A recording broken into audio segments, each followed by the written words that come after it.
नमस्कार प्यारे दोस्तों, एग्ज़ाम वांटा प्रेप ये तैयारी जो है इस चैनल के माध्यम से हम लोग सीटेट, एस्टेट या यूजी सीनेट जो है मेरा चार बार क्वालिफाइड किया मैंने, तो उसी के बेसिस पे आपको बताने के प्रयास करेंगे कि एक बार में आप जो है यूजी सीनेट को कैसे क्वालिफाई करें। क्योंकि आप अगर चाह रहे हैं पीएचडी करने के लिए चाह रहे हैं, असिस्टेंट प्रोफेसर बनने के लिए चाह रहे हैं, या तो जेआरएफ निकालने के लिए चाह रहे हैं, अगर आप चाहते हैं सही तरीका क्या होना चाहिए ताकि एक बार में कम से कम तो पीएचडी निकले, ओनली फॉर पीएचडी तो कम से कम क्वालिफाई हो। ठीक है, इसके लिए जो है आप लोग को तरीका बताएंगे, क्या क्या पढ़ना चाहिए, क्या पैटर्न होगा, इसी को ध्यान से देखना है। देखिए क्या यूजी सीनेट 2026 का जो एग्ज़ाम होने वाले हैं, इसके पैटर्न के बेसिस पे बात करेंगे। या यूजी सीनेट एग्ज़ाम में तो सब मिला के पेपर हम बात करें तो 2 पेपर होता है। पेपर कितना होता है? 2 पेपर का एग्ज़ाम होता है। ठीक है, उसमें से अगर हम बात करते हैं तो यहाँ पे 2 पेपर होते हैं, तो पेपर नंबर 1 और पेपर नंबर होगा 2। ठीक है, जहां पे पेपर नंबर 1 जो होगा ये आपका एग्जाम जो होगा, और पेपर नंबर 2 जो एग्जाम, ये दोनों समझना है। पेपर नंबर एग्जाम 1 जो होगा ये एप्टीट्यूड होगा। क्या होगा? एप्टीट्यूड होगा। इसमें क्या क्या पूछा जाएगा ये आपको बताएंगे। ठीक है, इसमें टोटल मार्क्स जो आएंगे, टोटल मार्क्स जो होगा पेपर 1 का, टोटल मार्क्स जो होगा 100 मार्क्स का होंगे। कितना होंगे बताओ? 100 मार्क्स का होंगे यूजी सीनेट में, जिसमें कितना क्वेश्चन होगा? 50 क्वेश्चन होगा। इसका मतलब आपको समझ में इस बात को आया है कि एक क्वेश्चन आपको 2 नंबर का आने वाला है। मतलब वन क्वेश्चन कितना बताओ? 2 मार्क्स का आएगी। ठीक है, और अभी तक कोई भी नेगेटिव मार्किंग नहीं है। क्लियर बताओ? यहां पे पेपर 2 का बात करेंगे जो आपका सब्जेक्ट होगा। ठीक है, या तो हम बात कर सकते हैं, या तो बात करें पॉलिटिकल साइंस हो, चाहे आपको एंथ्रोपोलॉजी हो, चाहे आपको ठीक है पब्लिक एडमिनिस्ट्रेशन हो। ठीक है, कोई भी आपका रहेगा, उसमें कोई दिक्कत नहीं है, कोई दिक्कत नहीं है। नहीं दो, ठीक है, मत काटो। ठीक है, बैठ जाओ तुम लोग आराम से। तो पेपर 2 आपको स्पेशलाइज सब्जेक्ट होगा कि आपने एमए जो है मास्टर किस में किया है आप लोग। ठीक है, अगर आपको पॉलिटिकल साइंस में किए हैं और इंटरनेशनल रिलेशन में किए हैं तो पॉलिटिकल साइंस का क्वेश्चन वहां पे आएंगे। ठीक है, तो आपको जो एग्जाम जब फॉर्म फिल करेंगे तो आपको पॉलिटिकल साइंस देना पड़ेगा। अगर एंथ्रोपोलॉजी लिया तो एंथ्रोपोलॉजी देना पड़ेगा, सोशियोलॉजी लिया सोशियोलॉजी देना पड़ेगा। ठीक है, मतलब ऑप्शनल सब्जेक्ट आपको यहाँ पे सिलेक्ट करना है। ठीक है, तो यहाँ पे जो पेपर 2 के एग्जाम होगा ये आपका क्या होगा? ऑप्शनल सब्जेक्ट होगा। ऑप्शनल का मतलब, ऑप्शनल सब्जेक्ट का मतलब बात करेंगे जो आपका मेन सब्जेक्ट क्या है। मतलब क्या? ऑप्शनल सब्जेक्ट का मतलब मेन सब्जेक्ट आपका क्या है, ये आपको पूछा जाएगा। ठीक है, जैसे जैसे माना जाए कि मेरा क्या है, पॉलिटिकल साइंस है। क्या बताओ? पॉलिटिकल साइंस का है, तो पॉलिटिकल साइंस का जो है ये आपको पॉलिटिकल साइंस का तो सिलेबस बताएंगे हम, लेकिन आपको मेन सब्जेक्ट का कितना क्वेश्चन आएंगे? तो क्वेश्चन होगा, टोटल क्वेश्चन होंगे 100 क्वेश्चन होंगे। कितना होंगे? 100 क्वेश्चन होगा यूजी सीनेट में। ठीक है, इसमें से प्रत्येक क्वेश्चन जो होगा 2 मार्क्स का होगा, तो टोटल मार्क्स कितना होगा? 200 मार्क्स। कितना होगा? 200 मार्क्स होंगे।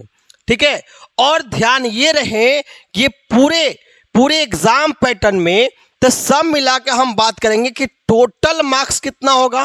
पेपर 1 और पेपर 2 मिला के टोटल मार्क्स होगा। ठीक है, पहले टोटल क्वेश्चन कितना हो गया? टोटल क्वेश्चन आपको रहेंगे 150 क्वेश्चन रहेंगे, और टोटल मार्क्स का बात करेंगे, टोटल मार्क्स कितना होंगे? तो 300 मार्क्स होगा। कितना होगा? 300 मार्क्स होंगे। इसमें कोई भी नेगेटिव मार्किंग नहीं होंगे। क्या होंगे? अभी तक कोई भी नोटिफिकेशन में नहीं आया कि यहाँ पे नो नेगेटिव मार्किंग आएंगे, नो नेगेटिव मार्किंग। ठीक है, अब यहाँ पे समझना है कि आपको कम से कम पीएचडी के लिए, दूसरा कम से कम असिस्टेंट प्रोफेसर के लिए, तीसरा जेआरएफ के लिए, तो यहाँ पे 3 आपको पोस्ट होंगे। पहला आपका क्या होंगे? पहला बात करें बताओ, ओनली फॉर पीएचडी। क्या होंगे बताओ, ओनली 4 PhD होंगे। ठीक है, बात समझ में। दूसरा जो होंगे, ठीक है, PhD एंड बोथ होगा। ठीक है, PhD एंड असिस्टेंट प्रोफेसर। क्या बताओ, PhD एंड क्या बताओ, प्लस क्या, असिस्टेंट प्रोफेसर। ठीक है, असिस्टेंट क्या बताओ, प्रोफेसर होंगे। ठीक है, ये होंगे। और तीसरा जो होगा आपको, जो मेन क्या होगा, JRF हो। क्या बताओ, JRF, जूनियर रिसर्च फेलोशिप। ठीक है, ये JRF होंगे। ठीक है, तो पूरे भारत में पता है आपको कि प्रत्येक सब्जेक्ट से जो है ये 100 बच्चे को ही, 100 या 110 बच्चा को ही JRF के लिए सेलेक्ट किया जाता है। ठीक है, और अगर PhD के लिए बात किया जाए तो 2500 से लेके 3000 आते हैं। और अगर हम बात करेंगे जो असिस्टेंट प्रोफेसर क्वालिफाइड हो जाते हैं, इसका भी रेंज बहुत कम होता है। ठीक है, तो यहाँ पे इस आंकड़ा से बता सकते हो, पता कर सकते हो कि आपको कम से कम PhD, क्योंकि हर साल एवरी ईयर जो है ये पैटर्न जो है बदल रही है।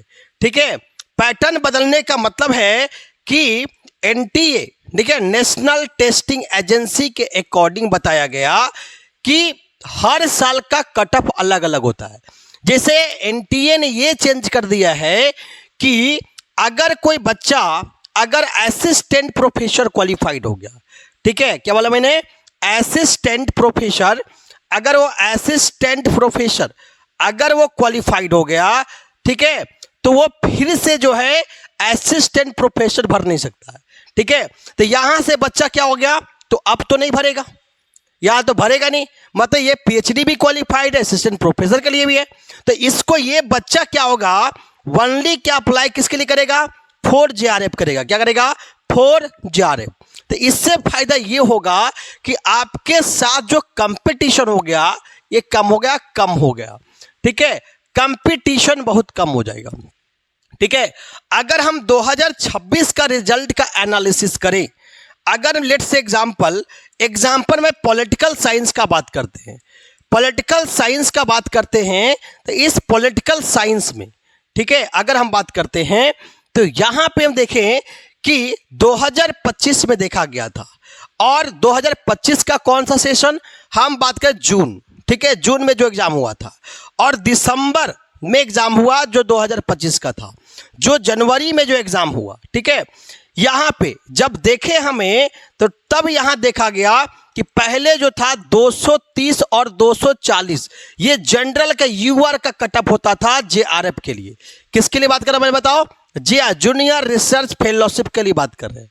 ठीक है, लेकिन यही कटअप जो है, क्योंकि ये जब NTA ने चेंज किया, इसका कटअप इस बार का था 202 नंबर कटअप था, OBC के लिए था। OBC और जनरल जो है लगभग बराबर ही होता है, ज्यादा फर्क नहीं आता है, मात्र जो है 5 से 10 नंबर का ही फर्क आता है। बात समझ में आए, तो इतना कटअप की गिरावट आई है। ठीक है, बात समझ में आया। अब रहा बात कि UGC नेट की तैयारी आपको करनी कैसी है। तो UGC नेट की तैयारी आपको दिमाग में सेट करना है कि UGC अगर नेट की अगर प्रिपरेशन करना है, ठीक है, अगर आप चाहते हैं कि जून 2026 में जो एग्जाम आ रही है, ठीक है, और एग्जाम में जो चलेंगे, एक मतलब जो है 21 जून से लेके ये 30 जून तक जो है एग्जाम चलेंगे। ठीक है, अप्रॉक्स यही डेट है। ठीक है, लेकिन इस डेट में जो है अगर आप चाहते हैं कि कम से कम तो हम PhD के लिए क्वालिफाइड हो जाए, अगर ये चाहते हैं कि क्वालिफाइड हो जाए, तो सबसे पहले आपको पेपर 1 पे काम करना होगा। पेपर 1 जो है आपको हाई स्कोरिंग होता है। ठीक है, और पेपर 2 भी जो है ये दोनों हाईली स्कोरिंग है। ठीक है, पेपर 2, ठीक है, ये तो मेन सब्जेक्ट हो गया। ठीक है, जो पेपर 1 है ये सभी के लिए बता क्या है, कॉमन रहेगा। ठीक है, उस सेशन में क्या है, कॉमन रहेगा। ठीक है, यह पॉलिटिकल साइंस जो होगा, अगर होगा तो पॉलिटिकल साइंस भी यहाँ पे आपको जो होगा आपको ही चूज करना होगा। ठीक है, और यहाँ भी सभी क्वेश्चन क्या होगा, कॉमन होगा। ठीक है, तो तैयारी का जो है आपको वे क्या है, आपको जो है पेपर 1 पेपर 2 ठीक है, ठीक है। अगर हम बुकलेट का बात करेंगे तो आपको जो है मेरा यूट्यूब चैनल जो एग्जाम वांटा प्रेप में आप जो है जुड़ सकते हैं। आपकी पूरी तैयारी जो सही तरीका से पॉलिटिकल साइंस का भी प्रिपरेशन कराएंगे और पेपर 1 का, जो पेपर 1 जितने भी यूजीसी नेट की तैयारी करने वाले या तो एंथ्रोपोलॉजी ऑप्शनल हो, या तो सोशोलॉजी हो, या तो पॉलिटिकल साइंस हो, या तो अदर सब्जेक्ट कोई भी हो, लेकिन पेपर 1 तो सब में कॉमन है। तो पेपर 1 जो है ये सबसे बड़ा स्कोरिंग होता है, क्योंकि 100 मार्क्स अगर है तो 100 मार्क्स में होता क्या कहाँ, तो 100 मार्क्स में आपको लॉजिकल रीजनिंग हो गया, क्या बताओ, लॉजिकल रीजनिंग हो गया, ठीक है, ये सवाल आ जाएगा। टीचिंग एप्टीट्यूड हो गया, ठीक है, तो ये सब सवाल आपको बताएंगे हम, टीचिंग एप्टीट्यूड होगा। ये पूरे सिलेबस 80 जो होगा ये सब जो है रिसर्च बेस्ड हो गया, ठीक है। क्लाइमेट होगा, इन्वायरमेंट का सवाल रहेगा, रिसर्च हायर एजुकेशन रहेगा, ठीक है। तो ये सब टोटल आपको सिलेबस जो है नेक्स्ट वीडियो में आपको बताएंगे, ठीक है। तो एग्जाम वांटा प्रेप में आपको जो जुड़े रहना है, ताकि आपको जो तैयारी बहुत अच्छा से मजबूती देगा और यूजीसी नेट तैयारी करने में बहुत ज़्यादा मदद मिलेगा, ठीक है। तो ऑल द बेस्ट।